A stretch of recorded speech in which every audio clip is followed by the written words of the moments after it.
on the first flight of 2 space shuttles. Bo is now program manager for the simulation labs at the NASA Ames Research Center, where they investigate air and space problems. Ladies and gentlemen, please welcome to the stage astronaut Bo Bobko.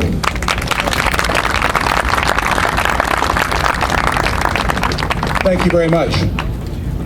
I was proud to be the commander of the first flight of Atlantis, and I'm pleased to be here today as it continues on with its journey. When I come back to KSC, it reminds me of the early days. When I was in the astronaut office one day, John Young came up and said, "Bo, why don't you take a couple of guys and go down to the Cape and help them get the Columbia ready for launch?" He said, "I know there's probably going to be quite a bit of TDY for a couple of months, but you'll do a good job." Well, you've probably heard about the fact that when they took Columbia down to the Cape, it lost quite a few of the tiles that it had on.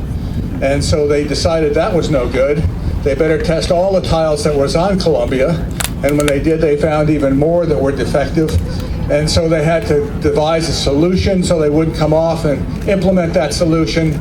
And it took more than a year before they were putting more tiles on the shuttle every day than they were taking off. So that couple of months turned into a couple of years. So I have quite an affinity for this place, and because I've done a lot of work here. The tiles weren't the only thing. I can remember the first time the Columbia was being powered up. I told Dick Scobie that he had the honor of powering the orbiter up the first time. And if I remember right, there was a briefing at 8, and there was at 10 o'clock the start of the test. And I went in at 6 o'clock the next morning to relieve him, and he wouldn't leave until he had thrown one switch. So things weren't too mature at the time, but they became more mature. So when my first flight was with Challenger, and Challenger had flight readiness firing after flight readiness firing before it was cleared for flight.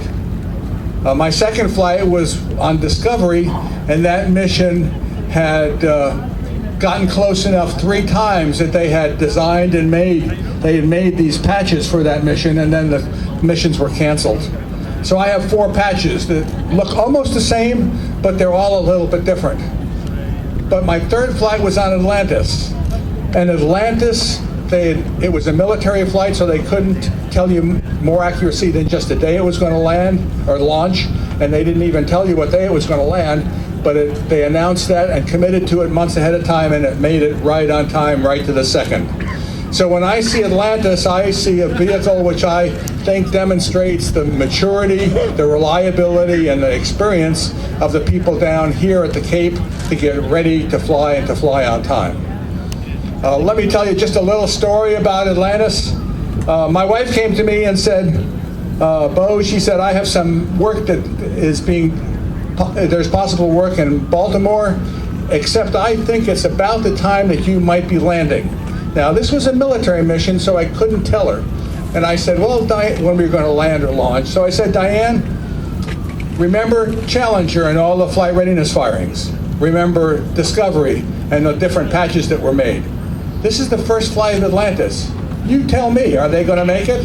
So she said, "I'll call them and I'll sign up to do the work."